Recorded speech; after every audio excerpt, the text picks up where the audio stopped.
let the dogs out? Who let the dogs out? Who let the dogs out?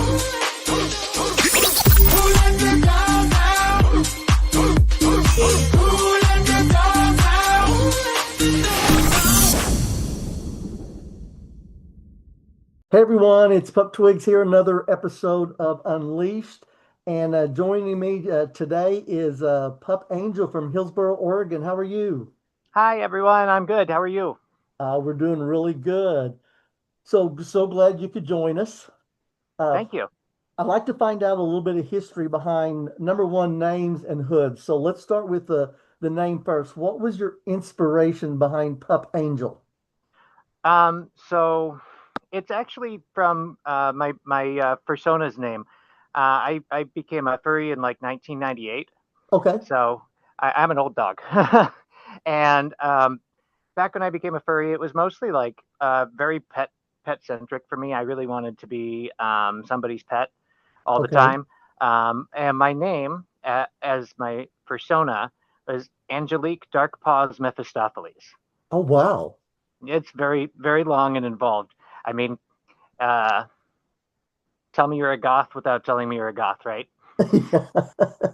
So when I got into the pup community, I was like, well, shoot, how do I keep people from being confused? Because I still had friends that were furries and everything, hmm and keep me from being confused.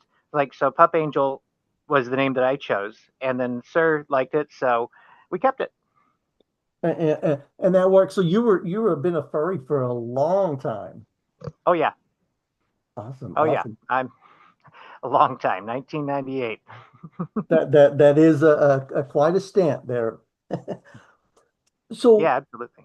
I also like to find out about pup hoods. A lot of people choose favorite colors. A lot of people choose colors based on fetishes. So what's the story? It looks like yellow and black for you.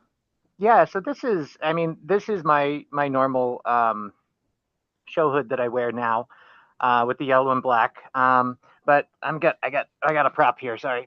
Okay. Um, so this is my original pup Oh hood that I had handmade, wow. and that one's in purple, and that one's in purple because that was my persona's colors was mainly purple. So this is a handmade leather Wow. craft with the That is really locking cool. buckles and everything. And Yes. so this is the original Pup Angel. But over time, I've kind of evolved a little bit, and my breed has changed. So the yellow makes sense to me because I'm part Golden Shower Retriever and part Peeble. So Okay. you get it. And then that works. You're one that picked the color to match your fetish, so there's nothing wrong with that. Yeah. So I know you said you were a furry first and for quite some time. How long hmm have you actually been a pup? So I found out about the pup community in about 2012 when I joined Portland Pups and Handlers as one Okay. of their founding members. You can actually see, I don't know if anybody can see, but on my tag it says member number 5. And I think they have over 500 members now. Wow. Um, but yeah, I found out about them in 2012, and in 2013, joined them for their first Best in Show, and actually was the winner of that. And so yeah, I've been with the pup community since then, and it's a really good time. Sounds like it's been a pretty cool journey so far. Oh yeah. Well, you know, in the time that you had spent a pup in the pup community, what have you found has been the easiest part of being in this community? So I want to say it's the acceptance, but in reality, I think it's more the freedom to be able to be who you are in your heart hmm without needing the acceptance, without worrying about the acceptance. Yes. I think that's the best part, the easiest part for me. Okay. And then you know where I'm going next. What have you found has been the more difficult part of being a pup in the community? So along with just saying um, I'm going to be me no matter what, there comes a lot of negativity, right? There's a lot of Mhm. mean girl behavior among some of the folks in the pup community, Yeah, honestly. If you're not like hot enough or skinny enough or whatever, then yeah, you just can't sit with some folks. You're not putting out, no, sorry, you can't sit with us. And that's the thing that like is the most difficult and really makes me sad. yeah. And you're right. It is a very accepting community, but again, there's those cliques that are still out there and probably always will be. So, what advice would you give someone that is new to the community and just looking at getting started as a pup? Well, I gave some good advice the other day on Facebook to a pup that had asked about whether they they were asking they didn't feel like they could participate in the local puppy contest because they didn't have enough gear. Hmm. They thought that that wouldn't be acceptable or that they would be frowned upon or not eligible. And so what I would tell people who are getting into the pup community as new pups is don't limit yourself because you don't have any gear. Don't limit yourself because you don't have a handler. Don't limit yourself because you don't have a collar or a pack. Those things aren't important to being a Yes. puppy. You can show up buck naked and you can enjoy yourself and have a really good time as a puppy. And that's the most important part is that you're having fun and everybody else is having fun with you. Yeah. Well, I'm also curious about this. You were a furry first. What was it that inspired you at that time that you wanted to become a pup? What was it that what appealed to you to drop, not necessarily drop the furry persona, but try something different? Well, this actually is going to be a little weird because there wasn't really a time when I didn't feel like I wanted to be a puppy.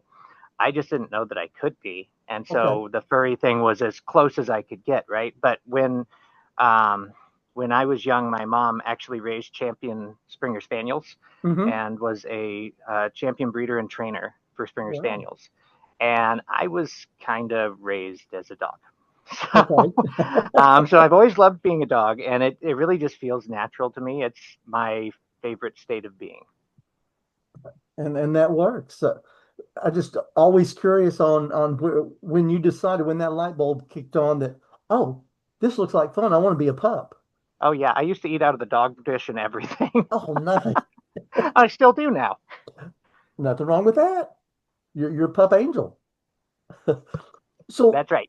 this really doesn't have anything to do with being a pup, but I always like to ask the question is if money were no object for you and you could travel to any destination in this world, what would be at the top of your bucket list? Hmm. I think I'm gonna go with Japan. Okay. Japan. I've never gotten to go to Japan. I've always loved the culture, the food, the animation, all the artwork and everything. And I'd really like to go and do like a kind of a history tour and see some of the old architecture Hmm. and obviously go on the food tourism because who doesn't like a snack? Oh, you're right. You're right. That is an absolute good choice. It's treats time. I think that would be a fun place to go. So tell me about what the pup community there in Oregon looks like. You mentioned some of it earlier. Oh yeah. So we have in the metro area, which includes several cities. There is a really big pup community. It was actually the largest contingent to march in Portland Pride parade this year. Oh, oh, nice. Um, yeah, the news studios all had to turn their cameras away for a really long time because they didn't want to get any of us on camera. Um, but there's also a smaller group out on the west side of Portland that I actually just founded called West Side Pups and Handlers and meets at the brewery that Sir and I own together. And that one's maybe 10 to 15 members, but I remember that's how PDX Paw started out too, way back in the day when they started. So I'm hopeful that we're just going to keep growing. But yeah, it's a really big community, and I like the Portland Pups and Handlers. They're good people, they're good puppies, and they do really good work in the community. Good, good. Well, that's always good to hear these places that have all these vibrant pup communities. It's pretty cool to hear. Yeah. So if others wanted to reach out to you, how is the best way for them to get in touch with you? Well, my favorite way is on Telegram.